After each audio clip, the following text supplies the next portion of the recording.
Hey guys, it's great to be back. The past few weeks I've been working 6 to 7 days a week, so it's been really exhausting. I make custom exhausts, manifolds, etc. This year is the new project I'm having in. Other projects I had in were all small projects. This year on the other hand isn't. This year, ladies and gentlemen, is a KA24E. So not the DE with the double cams, but the single cam 12 valve KA24. As you can clearly see, I've already done one thing to it. I painted the valve cover gold. Why? Because it stands out. What are the plans for this car? Well, it's completely stock at the moment, besides a body kit and some wheels. It will get some work wheels, which you'll see in probably the upcoming weeks. And I'm going to make a full turbo kit for this KA24E. So I'm going to make a custom exhaust, custom downpipe, intercooler piping, turbo manifold.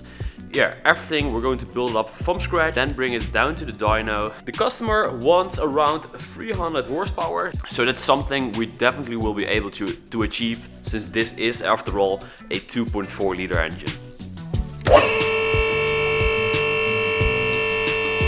The plans for today are fabricating a custom 3-inch exhaust with a shotgun style tip, and the shotgun will be 2 times a 3-inch tip. Back box and the entire thing is made out of steel at the moment. It looks ugly, and with a turbo, the diameter, I believe it's 2-inch. It's a bit too small, so we're going to upgrade it to a full 3-inch exhaust from the turbo to the back.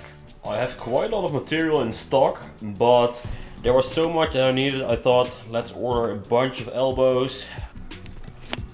Marvel, hey!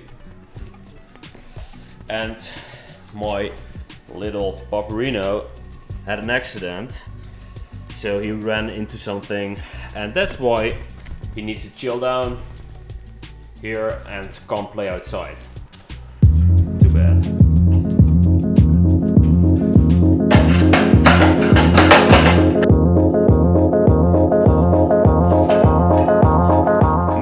You will start at the front, but I don't have all the parts to make a turbo manifold, so I'm going to start my way from the back to the front.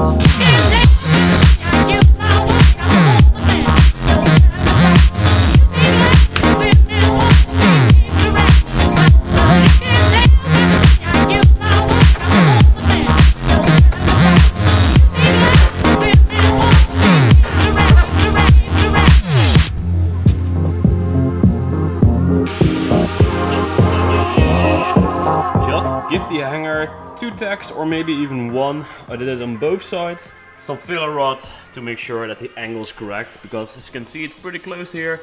So you're probably going to put it a bit more to the left and a bit more up. The exhaust is all tacked up, and I've tacked it up with the MIG, and I'm going to weld it with the TIG. But first I'm going to make the intercooler piping, and I'm going to show you something. What's happened over here. I poured 30 centimeters of concrete in here. This here is just 10 centimeters, and on the other side also 30. What I'll be doing, I'll be buying another twin bush 2-post lift. That way long-term projects can go in the front, and short-term projects, so making exhaust, welding differentials, all those things, they can go in the back. That way I can do more work. But enough about garage talk, let's get back to work on the 240SX and make some intercooler piping, see where the intercooler goes, and then fabricate some intercooler piping. Stainless, hard pipe, super easy to make, and it looks really good. And I think today is also a great moment to remove the bonnet.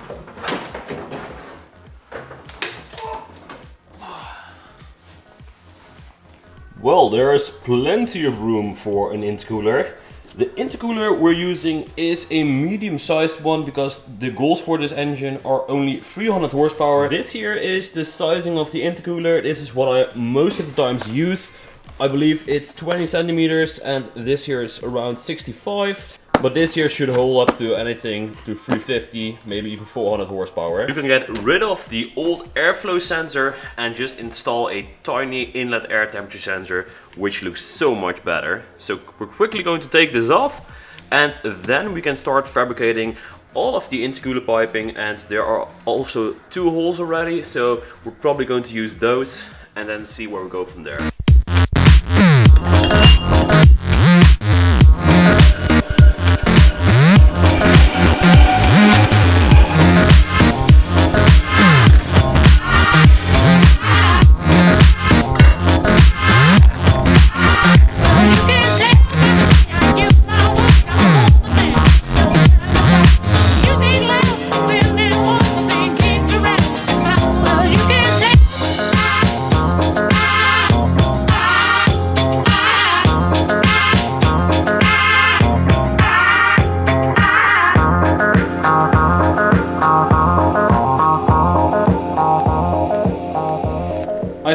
welding up the entire left side. What I always try to do is get as less couplers as possible, and I believe on this car it will be possible to do one on top and one on the intercooler on both sides.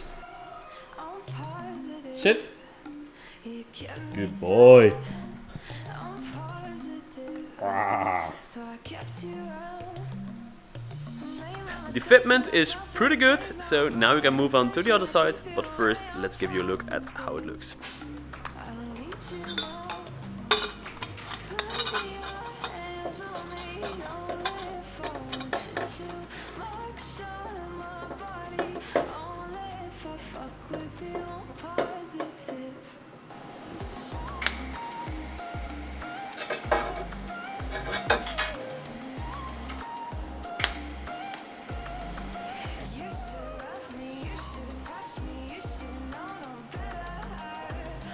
Alright, the intercooler pipes are all welded up, except for this last one here which is sticking up. I only tacked it on there. Next week I'll be getting the flanges, and then I'll be welding the manifold, the downpipe, and then the engine bay looks so much better. Well guys, I hope you are just as excited as I am about this build. It's pretty fun building awesome projects. And I'm sorry for the lack of videos. And that's also the reason why the Volvo 240 hasn't been on the channel for a while. But I promise you, once the second lift is in here and this one's done, then I will drop the 240 in the front and all the other projects will go in the back. That way, when there is a bit of time, I can work on the Volvo 240. So, I hope you guys liked the video. If you did, make sure to give it a thumbs up, share the video, leave a comment below as always, and see you guys next time. Bye.